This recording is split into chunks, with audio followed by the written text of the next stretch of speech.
t'invite à regarder avec moi cet écran de GeoGebra. Donc vous voyez, j'ai tracé ici des triangles. Alors, nous avons un grand triangle ABC à l'extérieur et un petit triangle AMN.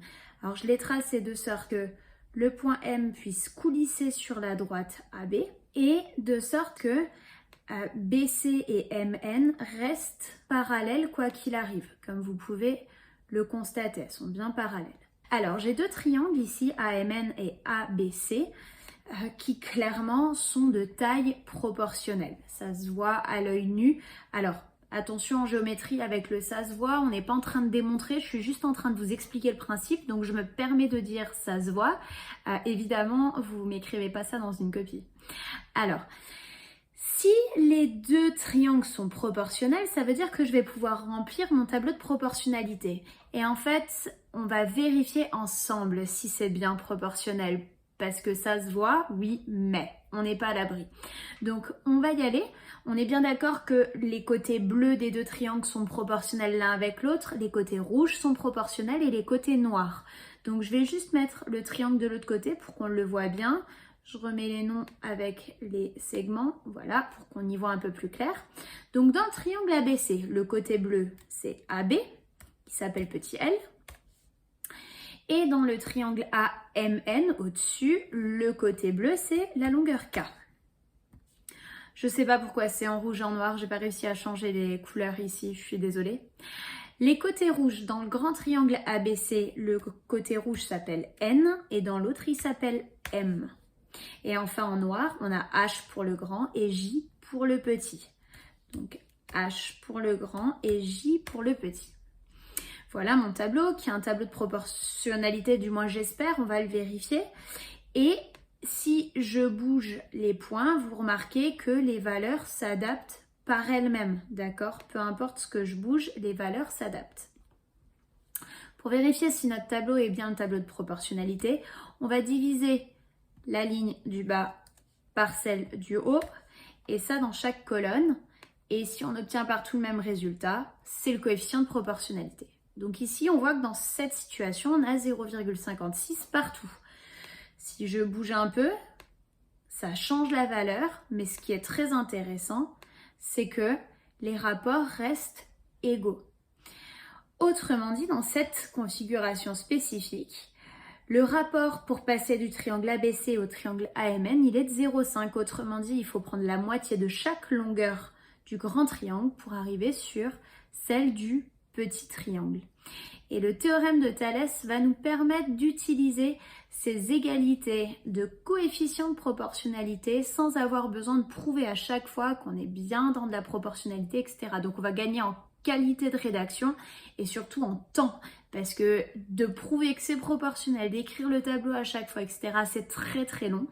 Donc le théorème de Thalès va bien nous aider pour ça. Alors, laissons de côté GeoGebra et reprenons un petit peu nos cahiers. Le théorème de Thalès s'applique dans deux cas spécifiques, comme vous l'avez vu sur les dessins. Le premier cas, c'est celui-ci, où on a le petit triangle à l'intérieur du grand. Et le deuxième cas, qu'on appelle la configuration papillon, d'ailleurs, parce que ça forme une espèce de papillon, où on a les deux triangles qui sont de part et d'autre du sommet commun, d'accord? Dans chacun des deux cas, il faut obligatoirement que la droite MN et BC soient parallèles entre elles. Sinon, ça ne fonctionnera pas, les triangles ne sont plus proportionnels et tout s'effondre. Tout le théorème de Thalès est construit sur la proportionnalité des triangles. Donc, il faut obligatoirement les parallèles. Regardons maintenant le théorème en lui-même. Le théorème nous dit que si les droites MB et NC sont séquentes en A, autrement dit si les deux droites se croisent en un même point A, et si les droites MN et BC sont parallèles, alors on peut écrire que AM est proportionnel à AB, que AN est proportionnel à AC et que MN est proportionnel à BC. Ces rapports que je viens d'écrire ici, c'est les divisions qu'on a fait il y a quelques secondes sur le tableur de GeoGebra. On a divisé les longueurs du petit triangle par les longueurs du grand pour chaque côté. Ça correspond exactement à ça. N'hésitez pas à revenir en arrière dans la vidéo pour bien vérifier ce point-là. Et cette ligne-là, c'est ce qu'on va appeler l'égalité de Thalès. Et vous allez voir aussi de temps en temps qu'on appelle ça l'égalité des rapports. Un rapport en maths, c'est tout simplement une fraction. Donc on a bien des fractions égales, donc des rapports égaux. D'accord? Donc voilà le théorème de Thalès et on va voir tout de suite dans 2 exemples comment on l'écrit. Alors, on vous dit que les droites en vert sont parallèles. On vous propose 2 configurations différentes et il va falloir écrire l'égalité de Thalès. Donc bien évidemment, les conditions qui sont citées ici doivent être vérifiées absolument. De même que quand vous utilisez le théorème de Pythagore, vous dites bien d'abord que vous avez remarqué que le triangle est rectangle. D'accord? Donc là, c'est pareil, mes 2 conditions, les droites sécantes et les droites parallèles, je dois les citer. Donc on y va. Si vous pensez avoir compris, mettez pause, essayez de le faire vous-même. Sinon, mettez pause à la fin du premier pour essayer de faire le deuxième. On a ST et VW qui sont séquentes en R.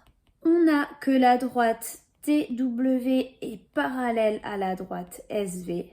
Donc, d'après le théorème de Thalès, dans le petit triangle, on a le côté RS qui va être proportionnel dans le grand triangle à RT. Dans le petit, on a RV qui va être proportionnel à RW.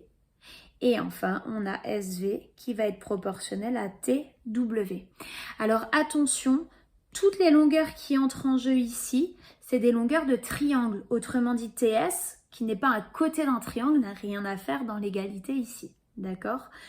Une petite façon de vérifier qu'on a écrit l'égalité correctement, c'est peut-être pas la peine de rajouter sur votre dessin, mais R, c'est notre sommet principal. C'est là où les 2 triangles viennent se croiser, où les 2 droites se coupent. Et on l'a 4 fois, notre point R, dans l'égalité.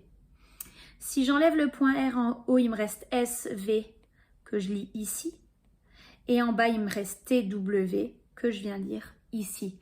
Ça, c'est juste petit moyen géométrique dans la formule pour se rendre compte si oui ou non notre formule a l'air d'être juste. Je fais le deuxième maintenant. Pareil, je rédige correctement. Les droites NR et PM sont séquentes en L. On a que MN est parallèle à PR. Donc, d'après le théorème de Thalès, on a donc LN en haut qui est proportionnel, attention, à LR. Vous vous souvenez sur l'animation, mon point M qui glissait sur la droite, on est bien sur les 2 côtés qui sont dans l'alignement qui sont proportionnels.